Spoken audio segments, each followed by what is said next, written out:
लेकिन फिर भी मनु जी को भगवान की आवश्यकता क्यों पड़ी? ये मनु जी संदेश दे रहे हैं धरती के हम सभी प्राणियों को।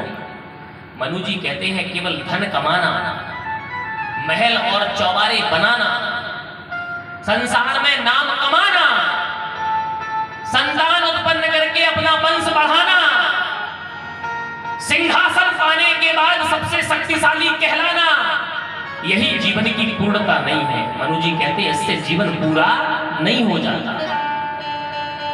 तो जीवन पूरा कैसे होगा? बोले जीवन पूरा होगा भगवान की कृपा पाने से। एक बार धन कम हो, एक बार भवन कम हो, एक बार परिवार कम हो, एक बार खाने को भी कम हो, एक बार संसार और समाज में नाम भी कम हो तो चलेगा, लेकिन कृपा भगवान की भरपूर हो तो जीवन में आनंद रहेगा, हमेशा आनंद रहेगा। और हमारे जीवन में सब कुछ हो और भगवान की कृपा ना हो तो फिर सब कुछ होना और ना होना। यही सोच रहे थे मनु जी बैठे बैठे सिंहासन पर, और एकदम अंदर से आह निकली। वो सिंहासन से उठे और एकांत स्थान में जाकर के आंसू बहाने लगे और ईश्वर का स्मरण करने लगे। ये है धर्मात्मा मनु। महल खजाना, परिवार, पत्नी, नौकर, चाकर, राजसेवक, चक्रवर्ती जैसा बड़ा पद, सब कुछ होने के बाद भी आज भगवान की जरूरत पड़ रही है मनु को। इसलिए ये सब कुछ भगवान के सामने नथिंग है। भगवान की कृपा के आगे ये सांसारिक सुख सुविधाएं व्यर्थ हैं। संध्या काल हुआ, राजमहलों से महाराज सीधे अंतःपुर में अपनी पत्नी के भवन में, अपने महलों में जाते थे। राजभवन से, राज दरबार से सीधे उठ के राजा अपने पर्सनल लाइफ में ही तो जाएगा। ड्यूटी के बाद हर ऑफिसर अपने घर में क्वार्टर पे आता है पत्नी बच्चों के पास, लेकिन महाराज नहीं आए। तो मनु जी के ना आने पर महारानी शतरूपा ने सोचा हो सकता है कोई राजकीय कार्य से भ्रमण के लिए निकल गए हो, लेकिन संध्या का समय हो गया। संध्या बंदन पर भी महाराज नहीं लौटे, क्योंकि बहुत बड़े धर्मात्मा थे चक्रवर्ती सम्राट मनु। नित्य तीनों समय की संध्या करते थे। संध्या बंदन के लिए भी महाराज नहीं आए, क्या चक्कर है? अब महारानी शतरूपा को संदेह हुआ। शतरूपा जी ने मंत्रियों को बुलाया, आदेश कर दिया महाराज की अन्वेषण की जाए, महाराज का पता किया जाए। स्वयं भी व्याकुल हो गई, व्यथित हो गई, इधर उधर महलों में खोजने लगी। मंत्री, राजसेवक सभी भगवान के उस परम भक्त चक्रवर्ती सम्राट मनु की खोज में निकले, लेकिन कहीं भी मनु जी का पता नहीं महाराज। कहीं भी मनु जी महाराज का संज्ञान नहीं आया। तब शतरूपा जी जाती हैं तो अंधेरे एकांत भवन में मनु जी बैठे बैठे ईश्वर का ध्यान कर रहे हैं और आंखों से झरझर झरझर अश्रु गिर रहा है। इमेजिन कीजिए उस सीन को, कल्पना कीजिए कि इतने बड़े पावर वाला की धरती का सबसे बड़ा सम्राट चक्रवर्ती राजा मनु आज भगवान के लिए रो रहा है। उसको वो खजाना काटने को दौड़ रहा है, उसको वो चक्रवर्ती का सोने का सिंहासन मिट्टी लग रहा है, उसको ये महल खजाने चौबारे ये सब कुछ उसको मिट्टी लग रहा है। केवल भगवान के लिए आंसू गिर रहा है। धन्य है मनु का जीवन, जिसने आंसू भी गिराए तो परमात्मा की याद में गिराए। कहते क्या है? बीत गए दिन भजन बिना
अपने मन में, हम तुम्हारे बारे में नहीं जानते, लेकिन आप अपने बारे में जरूर जानते हो कि आपने ये 20 साल, 25 साल, 30 साल या 50 साल जितनी आपकी आयु है उसमें कितना टाइम भगवान को दिया। ईमानदारी से सोचो आज, फिर देखो आपकी आंखों में आंसू आता है कि नहीं। हाँ, जिस परमात्मा ने तुम्हें सब कुछ दिया, तुमने उसको कितना टाइम दिया, ईमानदारी से सोचो। आज मनु जी सोच रहे हैं बाले अवस्था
आज मनु जी एकांत में आंसू बहा रहे हैं भगवान के लिए,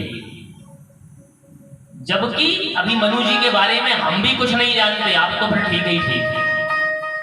मनु जी इतने बड़े धर्मात्मा है माताओं कि कई बार तो अश्वमेध यज्ञ करा चुके मनु जी, फिर भी कह रहे हैं कि मैंने भगवान के लिए कुछ नहीं किया।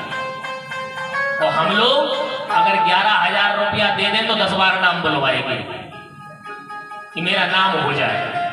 और मनु जी ने हजारों यज्ञ अपने जीवन में करा दिए, लेकिन फिर भी कहते हैं कि मेरे पास तो कभी कुछ नहीं रहा, मैं तो भगवान का भक्त हो ही नहीं सकता, मेरे जैसे तो बहुत भक्त हैं। ये मनु का बड़प्पन। आज आदमी थोड़ा कुछ कर ले तो माइक में अनाउंस होना चाहिए। जो व्यक्ति अपने दान का, अपने धर्म का ज्यादा अनाउंस कराता है उसका उतना ही पुण्य क्षीण होता है, याद रखना। हम कितनी पूजा करते हैं, कभी पड़ोसन को मत बताओ, नहीं तो बैठ जाएंगे। शाम को निकली मॉर्निंग वॉक में या शाम को कभी मिल गई मार्केट में, कहाँ गई थी? कुछ नहीं, तो कल एकादशी है तो हमने कहा फलाहार ले ले, इसलिए मैं निकली थी। कल मैं व्रत रहती हूँ ना एकादशी, पता मैं अपनी मम्मी के यहाँ की तब से एकादशी रह रही हूँ, 20 साल हो गया मुझे रहते रहे। तो ते व्रत रहती है तो तेरे संसार को कौन कल्याण कर दोगा? अरे तू व्रत रहती है तो अपने लिए रहती है कि मोहल्ले के लिए रहती है, ये बताने की क्या बात है। और बाबू व्रत में जो ना बता रही कि 5 किलो फलाहार कर जाती हूं मैं। 500 रुपए का तो फलाहार खा लोगी तुम दिन भर में, वो व्रत रहती है।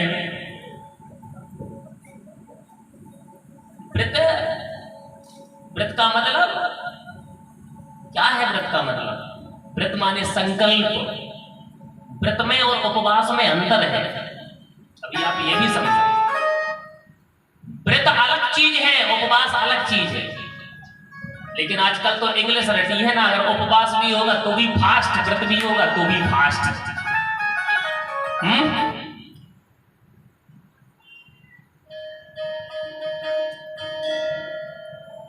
संकल्प को कहते हैं व्रत। और उसमें आप भोजन भी करो, लेकिन संकल्प संकल्प है। संकल्प कैसा? चंद्रशेखर आजाद ने संकल्प लिया था कि मैं भारत को स्वतंत्र करा करके रहूंगा। ये संकल्प था, ये उनका व्रत था। हमारे देश के क्रांतिकारियों ने जो व्रत लिया उसको पूरा किया, वो है व्रत। उपवास वो है जिसमें आप लोग फलाहार खाती हैं, कुट्टू के आटे की पकौड़ी,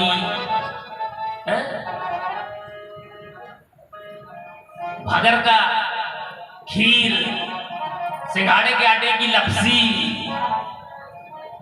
रबड़ी, ऊपर से फल भी, सेब भी आ जाए, अंगूर भी आ जाए, गर्मी पड़ने लगी ऑरेंज भी आ जाए, थोड़ा विटामिन सी भी मिल जाए, कितना तो खा जाती हैं आप लोग। अब उपवास किसे कहते हैं ये भी जानो। उपवास, उपवास, पहले समझो शब्द को। सांसारिकता से उठ करके ईश्वर के निकट जाना। दिन भर जो आपको मिला है 24 आवर, मान लो एकादशी का ही मिला, एक दिन का जो व्रत, उसमें ज्यादा से ज्यादा परमात्मा के पास जाना ही उपवास है। अब आप कहो कहां जाए, तो मंदिर नहीं, जरूरी नहीं है कि मंदिर।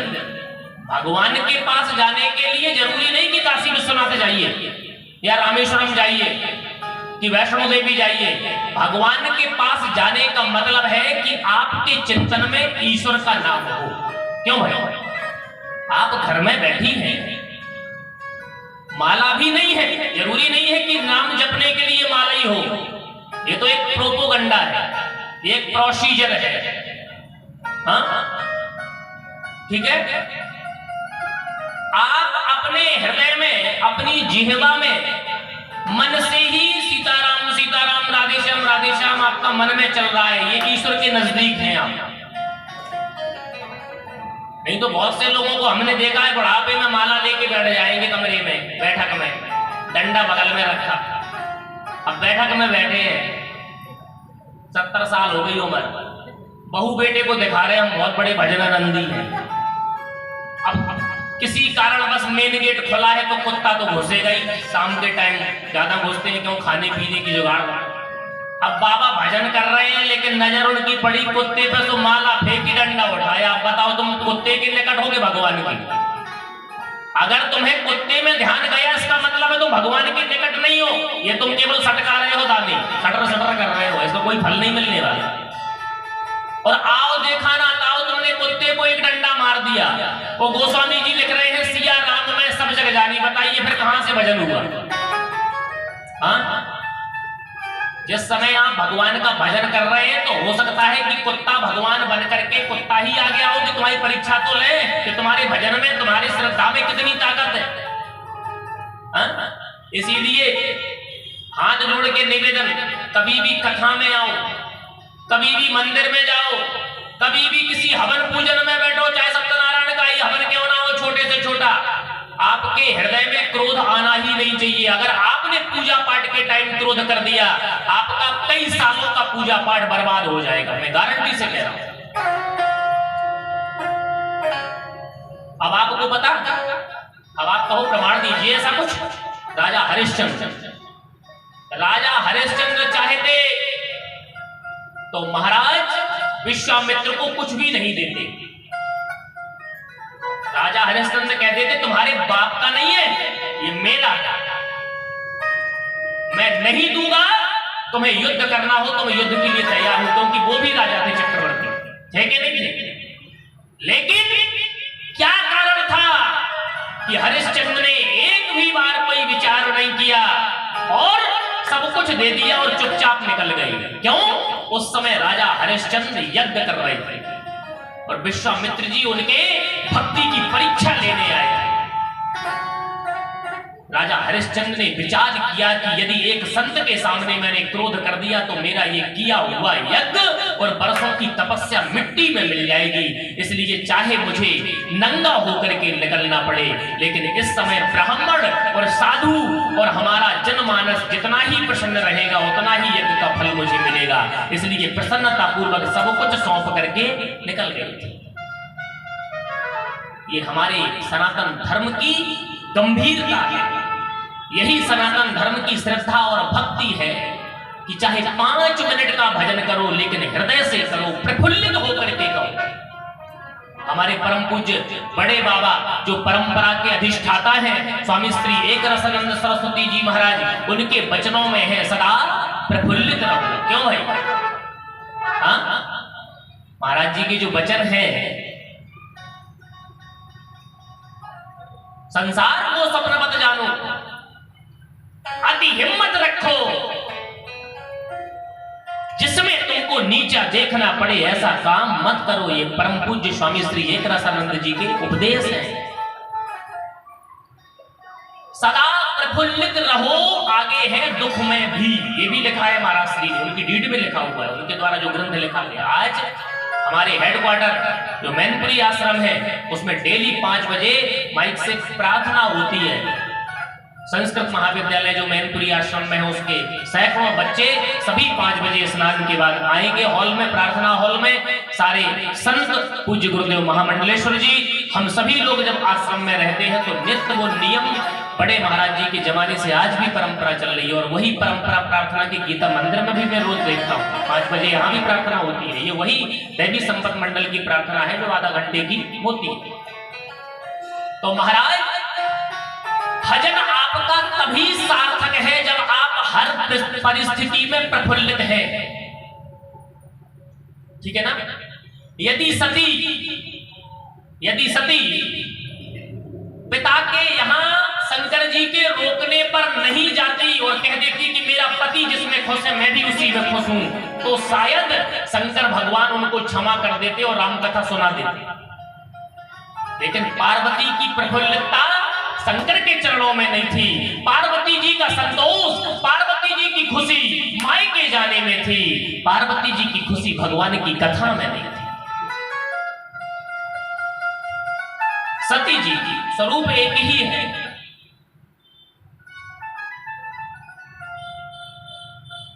वो भी पार्वती भवानी और ये भी पार्वती भवानी।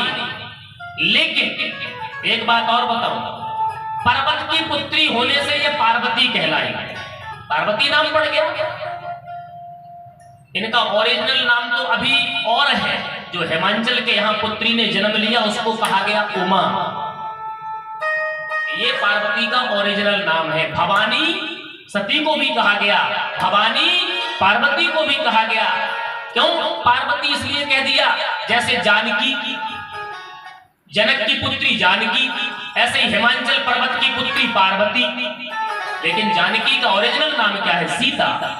ऐसे ही पार्वती का ओरिजिनल नाम है उमा। नाम उमा अंबिका भवानी, ये नारद जी ने दिए थे नाम। वृष राशि है पार्वती जी की उमा के नाम से। ठीक है ना? तो अगर पार्वती नाम हो जाएगा तो कन्या राशि हो जाएगी। वो कन्या राशि वाला व्यक्तित्व तो बहुत सीधा साधा होता है, जिसको न्यूट्रल कह सकते हैं। लेकिन आप पार्वती को जानते नहीं है। पार्वती में वो ताकत थी कि सारे सृष्टि का संहार करने की क्षमता रखती थी, इसलिए वो उमा है। तभी तो कहा गया है उमा महेश्वर। आज महाराज मनु ने जैसे ही शतरूपा को बताया कि मैंने सब कुछ जीवन में कमाया, यज्ञ भी कराए, यज्ञ से मुझे पद की प्राप्ति हुई। क्यों? यज्ञ से देवता प्रसन्न हुए तो मुझे वरदान मिल गए कि तुम चक्रवर्ती बन जाओ, तुम अधिपति बन जाओ, तुम्हारा इंद्रलोक में सम्मान होगा, तुमसे असुर डरेंगे। सारी शक्तियां मुझे प्राप्त हो गई यज्ञ से।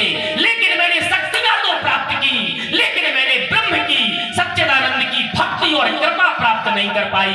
शक्तियां पाना अलग बात है और भगवान की भक्ति प्राप्त करना बिल्कुल अलग है। बोले इसलिए अब मैं वो भक्ति पाना चाहता हूं जो यज्ञ से भी नहीं प्राप्त हो सकती, जो अश्वमेध यज्ञ भी मुझे नहीं दे सकता। इसलिए हे भार्या, हे शतरूपा, बस मैं ये सब कुछ त्याग करके, ये वैभव विलासता, ये राजकोष, ये सिंहासन त्याग करके केवल भगवान की भक्ति की खोज में जाऊंगा। धन्य है मनु जी महाराज।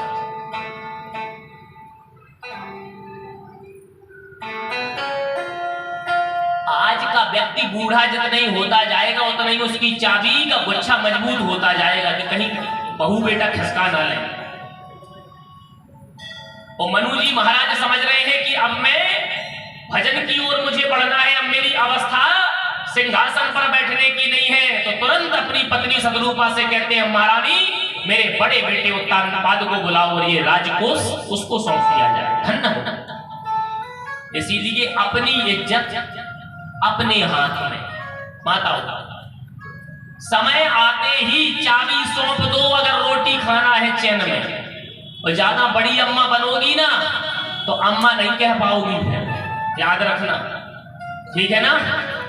इसीलिए आज सतरूपा से कहते हैं कि जाओ मंत्रियों को आदेश दो और जेठे पुत्र उत्तानपाद को मेरे समीपस्थ लाया जाए। देखें उत्तानपाद जी महाराज को मंत्रिमंडलों के साथ लाया गया। क्यों? मंत्रियों से भी सलाह होनी चाहिए, कोई विरोध तो नहीं कर रहा है। राजा का कर्तव्य है कि कोई भी फैसला लेने से पहले मंत्रिमंडल में कैबिनेट की बैठक होती है कि नहीं, ये तो आज भी चल रहा है। एटलीस्ट जैसे ही उत्तानपाद जी महाराज बड़े बेटे हैं, परंपरा के अनुसार, राज परंपरा के अनुसार किसी भी राजा का उत्तराधिकारी बड़ा पुत्र होता है, छोटे पुत्र प्रियव्रत है। प्रियव्रत 3 बेटियां थी मनु जी महाराज को, आकुति, प्रसूति और देवहूति। देवहूति के गर्भ से भगवान का अवतार हुआ, जिसे श्रीमद् भागवत के माध्यम से कपिल अवतार कहा गया। सांख्य शास्त्र की रचना मनु जी के नाती बनकर के स्वयं भगवान विष्णु के अवतार आए। देखें उत्तानपाद जी महाराज के जो पुत्र थे, मनु जी का परिवार साधारण नहीं था। वो महाराज ध्रुव हुए जिन्होंने 5.5 वर्ष की अवस्था में भगवान का दर्शन कर लिया। ये मनु के नाती थे ध्रुव, जिसका नाती इतना बड़ा धर्मात्मा कि 5-5.5 साल की उम्र में भगवान की प्राप्ति कर ले, तो फिर बाबा कितने बड़े धर्मात्मा नहीं होंगे बताइए। परम पूज्य स्वामी श्री हरिहरानंद जी महाराज इतने त्यागी और धर्मात्मा हैं, आप पूरे ओबरावासी जानते हैं। तो फिर उनके गुरु परंपरा में उनके बाबा गुरु कितने बड़े साक्षात शिव के स्वरूप नहीं होंगे, ये हम लोग केवल सोच सकते हैं। आज ऐसे परम विभूतियों की भारत में बड़ी आवश्यकता है। और मेरे पे तो विश्वनाथ जी की, माता रानी की, भगवानी की इतनी कृपा है, जो इतने चरणों के करीब रहने का सौभाग्य मुझ अकिंचन को मिला गुरुदेव भगवानी कि पूज्य हरिहरानंद जी ने मुझे पुत्रवत हमेशा आशीर्वाद दिया, पुत्रवत मेरे साथ व्यवहार किया, जैसे एक बाप बेटे का परिपालन करता है। नहीं तो न जाने कितने चेले उनके आश्रम में कितने आए और कितने गए और कितने लोग उनके यहाँ अभी भी हैं। ये कृपा है संतों की, ये गुरुदेव की कृपा है।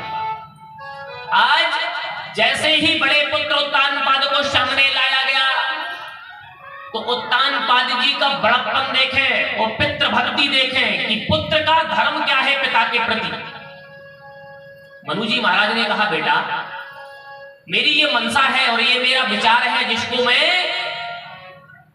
तुम्हारे सामने प्रकट कर रहा हूं कि मेरी अवस्था भी हो गई और ये अवस्था चौथे बन जाए, ये निरपकानन उसी परंपरा को, शास्त्रों की परंपरा को मानते हुए अब मेरा केवल समय रह गया वानप्रस्थ के लिए। क्यों महाराज? चतुर्थ अवस्था में वानप्रस्थ सन्यासी हो जाना चाहिए। इसलिए मैं भगवान का भजन करूंगा, भगवान की भक्ति प्राप्त करूंगा और ये राज्य संचालन का कार्यभार तुम्हें सौंपता हूं। आज का कोई बेटा होता तो वो कहता, अरे बाप रे इतनी बड़ी व्यवस्था, सारे धरती का चक्रवर्ती सम्राट मैं बनूंगा। वो तो कहता, पिताजी हम अभी एसडीएम साहब से बात करते हैं, 1,50,000 उनको दे देंगे, चलो अभी तहसील में लिखा पढ़ी कर दो। क्यों? ऐसा ना हो कहीं रात बीती और पिताजी बयान बदल दें। मौके की तलाश में है आज का बेटा।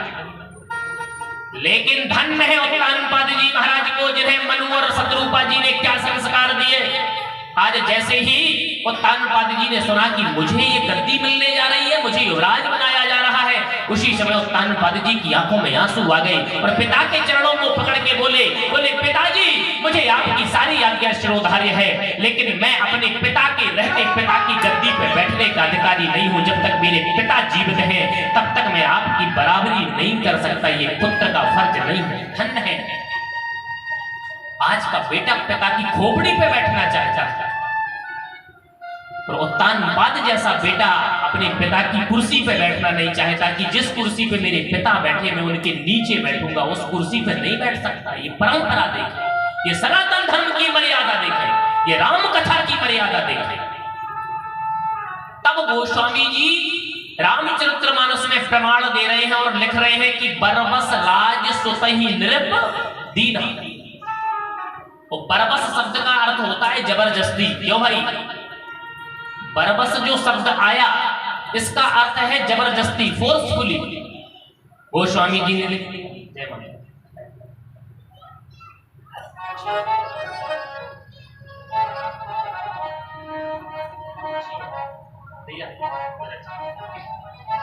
गोस्वामी जी लिख रहे हैं बरबस राज सोतहि नृप दीना।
और नारी के समेत अपनी पत्नी शतरूपा को साथ लिया।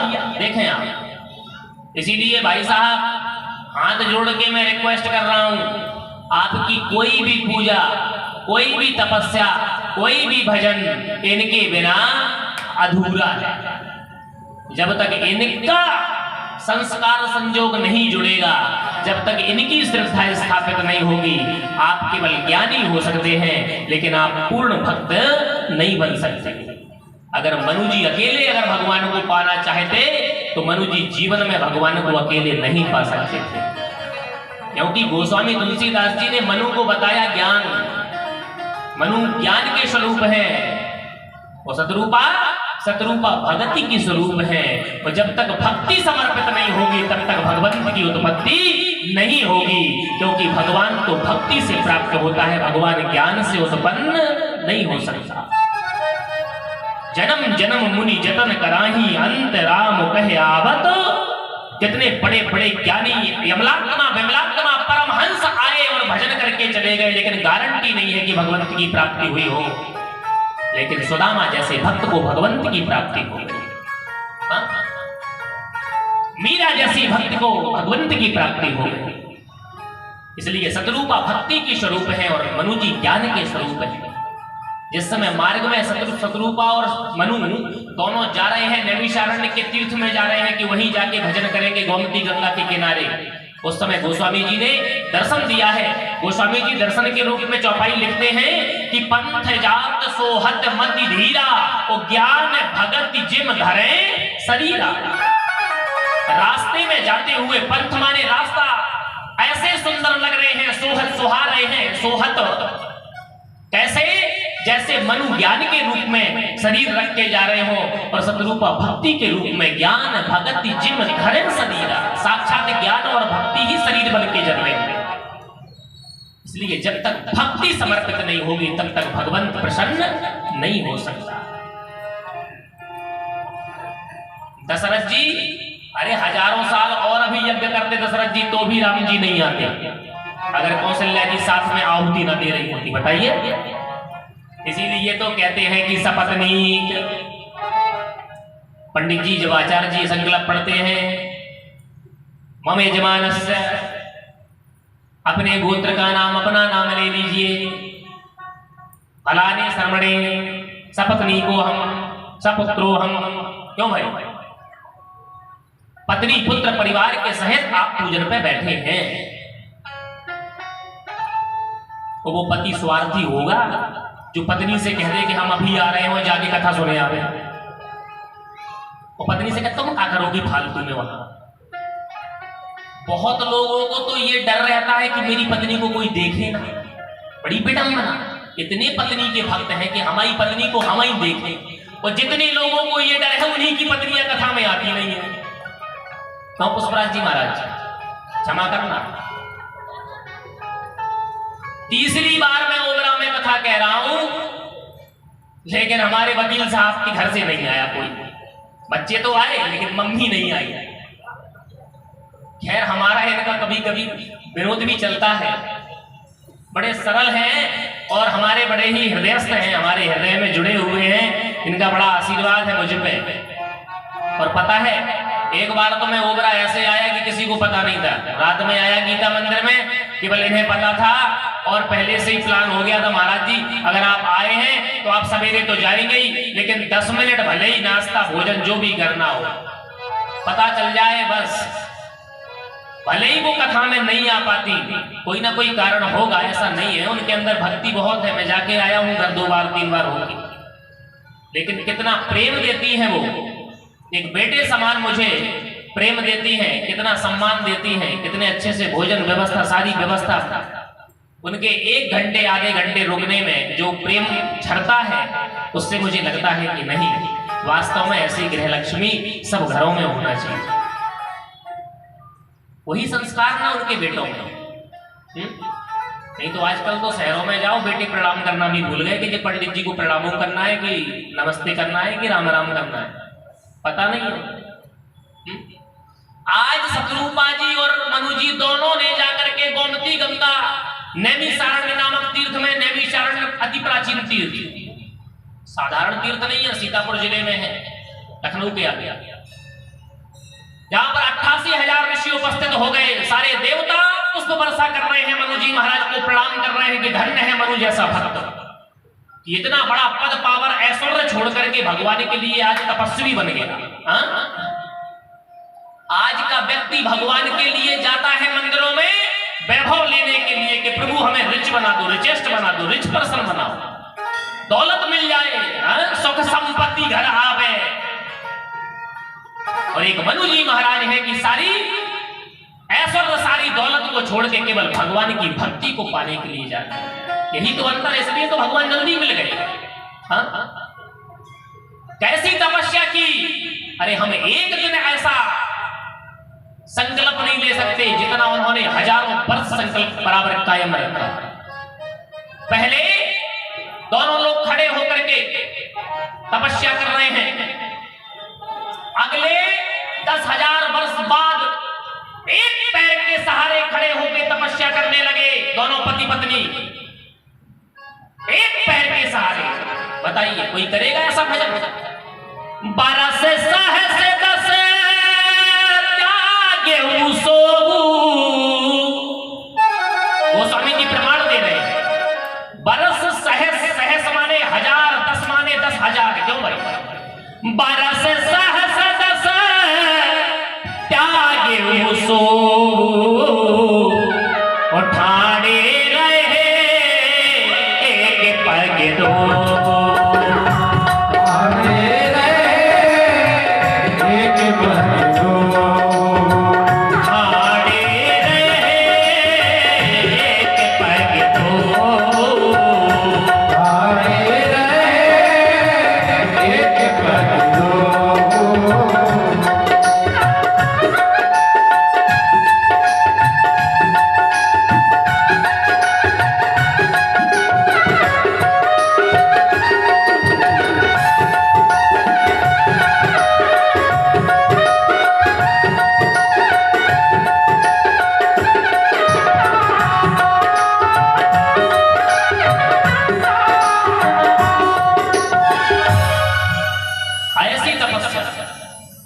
जैसे ही इतनी कठिन तपस्या की मनु और शत्रुपा ने तो इंद्र का सिंहासन डोलने लगा।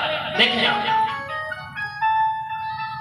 ऊंच निवास नीच कर दूती, देख न सकई पराई विभूति। जो दूसरों के तप को ना संभाल पाया, जो दूसरों की प्रगति ना देख पावे, ऐसा इंद्र, कपटी छली हृदय वाला इंद्र आज ब्रह्मा जी से कहता है कि जाइए जरा मृत्यु लोक में देखिए कौन ऐसा तपस्वी है जिसने मेरे सिंहासन को हिला दिया। भाई देवराज है, भले ही उम्र में सीनियर हो ब्रह्मा जी, लेकिन देवराज हैं, जिनके अंडर में सारे देव हैं, भाई जाना पड़ेगा। ब्रह्मा जी आए, ब्रह्मा जी ने देखा अरे ये तो मेरा पुत्र मनु है, इसको तो मैं अपने हिसाब से हैंडल कर लूंगा, कोई बड़ी बात नहीं है, घर का मामला है। बेटा मनु, हम तुम्हारे पिताजी ब्रह्मा, लेकिन जिसकी लगन भगवान से लग गई हो फिर उसको संसार की जरूरत नहीं है। हाँ? भाव कैसा हो गया मनु जी का और शत्रुपा जी का। लगने तुमसे लगा बैठे, लगने तुमसे लगा बैठे, जो होगा देखा जाएगा। तुमसे लगा बैठे, जो होगा देखा जाएगा। लगने तुमसे लगा बैठे, लगने तुमसे लगा बैठे, जो होगा देखा जाएगा। लगने तुमसे लगा बैठे, जो होगा देखा जाएगा। जय हो।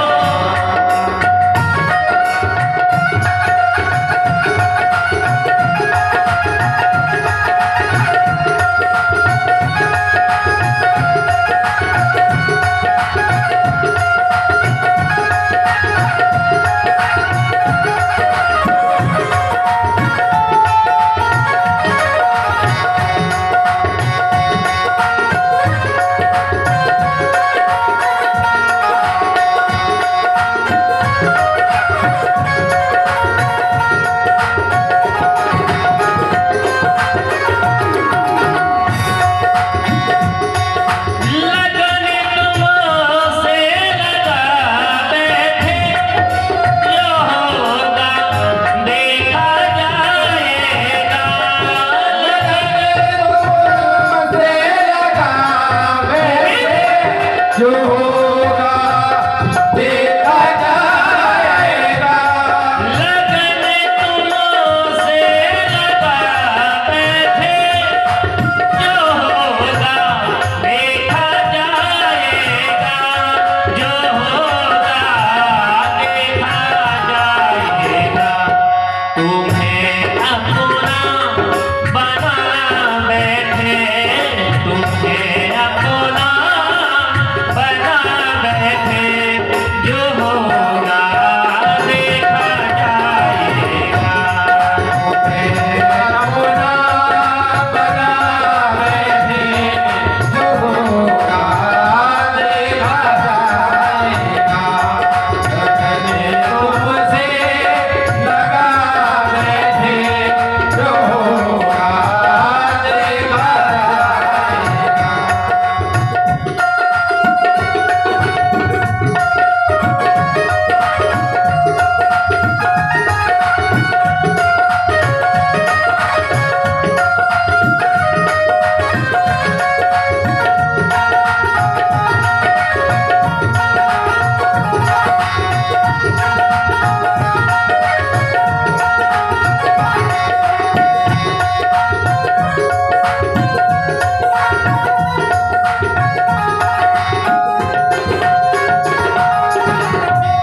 महाराज, जिस तरह से ब्रह्मा जी आए मनु को मनाने कि किसी तरह से ये अपनी तपस्या को पूरा कर दे, मेरी बात मान जाए, मैं इसको थोड़ा बहुत कुछ प्रलोभन दे दूं।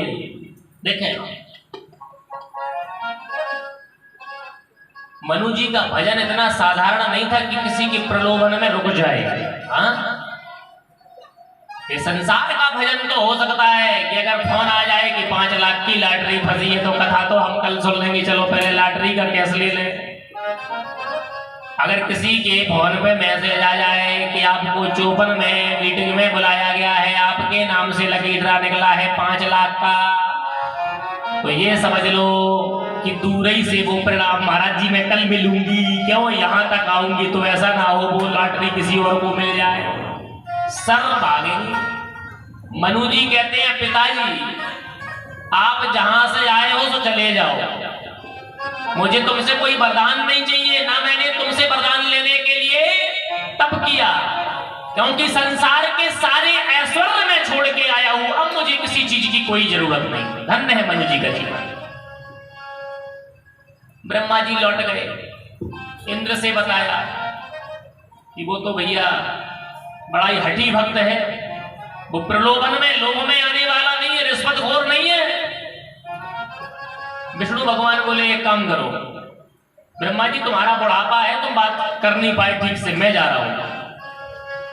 तो भगवान विष्णु आए, सशंख चक्रम सकिरीट कुंडलम सपीत वस्त्रम सरिसीरुहे क्षणम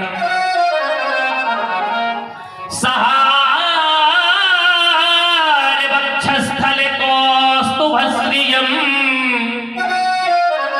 नमामि विष्णुः शिरसा चतुर्भुजम्। विष्णु भगवान भी यही निवेदन करते हैं, वत्स मनु मांगो क्या चाहते हो, ये विष्णु तुम्हारे सामने देने के लिए खड़ा है। हम लोग अगर हो मंदिर में सीताराम जी के या राधा माधव के, और भगवान की अगर अंदर से गर्भगृह से मंदिर से आवाज आ जाए, बेटा तुम बहुत दिन से मेरे पूजा पाठ में आ रही हो, मेरे दर्शन करने आ रही हो, आज मांग लो, तो तुम समझ लो इतना मांग लोगी, क्यों भगवान ने लिमिटेड कर दिया कि 1 मिनट में जितना मांग पाओ, तो समझ लो लिस्ट में कई नाम भूल जाओगी, फिर सॉरी भगवान को मैंने बोल नहीं पाया, इतना और दे दो, लिस्ट पे लिस्ट बढ़ जाएगी, 1 मिनट में जितना ज्यादा से ज्यादा मांग लो। सबसे ज्यादा तो आजकल की बेटियां ये मांगती हैं, मुझे जहां तक पता है कि हे प्रभु जहां मेरी ससुराल हो सास ना हो नंद ना हो। हमसे कहा है 2-3 बेटियों ने, यहाँ की बेटियों ने नहीं, दिल्ली साइड से, महाराज जी मैं चाहती हूँ जहां मेरी ससुराल हो मेरी ननद ना हो, बस लड़का अकेला हो। तो हमने कहा लड़का अकेला हो, खूब प्रॉपर्टी हो, चलो अगर लड़के से भी कोई दिक्कत है, क्योंकि लड़का हाथ भी उठा देते हैं, आजकल की लड़की गुस्सैल ज्यादा है, तो कहो तो मैं ये भगवान से मांग लूं कि इसका लड़का एक हाथ का हो। बोले नहीं नहीं, हाथ तो दोनों होने चाहिए। मैंने कहा शायद एक हाथ का हो तो कम से कम एक हाथ से कितना मार पाएगा, तो तुम फिट होगी नहीं, तुम्हारी इज्जत होगी, क्योंकि एक हाथ का आदमी का बैलेंस नहीं बनेगा, क्योंकि जब हाथ उठाता है तो ये हाथ ऐसे भागता है, और एक हाथ का आदमी जल्दी से बैलेंस नहीं उठा पाएगा, तो उसका हाथ जब तक उठेगा तब तक तुम ही उसको लपेट देना। नहीं नहीं, वो फिर महाराज जी हैंडसम नहीं होगा, वो स्मार्ट होना चाहिए। लड़के में तो सारी क्वालिटी होनी चाहिए, लेकिन सास ना हो। मैं अपनी मम्मा से बोलूंगी, पापा से बोलूंगी, ऐसा घर देखना, बस हो तो बस ससुर साहब, वो भी किसी से मतलब ना रखते हो, बस मैं उनको खाना खिला सकती हूँ, मेरा पति बस मेरे बच्चे। सबसे बड़ी दुश्मन आजकल सास और ननद हो गई बेटियों की। अच्छा वो बेटियां अगर ये सोच ले कि जिस घर में मैंने जन्म लिया वहां भी मेरे भैया की शादी होगी, तो वहां भी किसी घर की बेटी मेरे घर की दुल्हन बनेगी, शायद वो कह दे कि हे प्रभु उस घर की ननद मर जाए तो फिर मेरा क्या होगा। सोचो, जब तुम कोई भी चीज दूसरे पे अप्लाई कर रही हो, तो बाई द वे तुम पे ही अगर भगवान ने अप्लाई कर दी तो फिर क्या होगा। हाँ, आज भगवान विष्णु कहते हैं मांगो, लेकिन तपस्या खत्म कर दो, तुम जो मांगो सो दूंगा। मनु जी कहते हैं महाराज आप होंगे विष्णु अपने लिए, मैं संसार की कोई चीज मांगने नहीं आया हूं, और जो मैं मांगने आया हूं उसकी क्षमता देने की आप में नहीं है, इसलिए अच्छा होगा कि आप लौट जाएं। विष्णु भगवान को भी दुत्कार दिया। ये होता है भक्ति, जहां भक्ति हमारी प्रबल होती है, जहां भक्ति हमारी सबल होती है, जहां भक्ति हमारी अथाह और प्रगाढ़ होती है, वहां परमात्मा को झुकना पड़ता है, वहां परमात्मा को झुकना पड़ता है। इसलिए भक्ति में वो शक्ति जगाइए कि तुम्हें भगवान के सामने नहीं बल्कि परमात्मा को तुम्हारे सामने झुकना पड़े। सुदामा सिंहासन पर बैठे हैं और भगवान कन्हैया चरणों में बैठ करके उनकी सेवा कर रहे हैं। यह है भक्ति। परमात्मा को भी जो झुका दे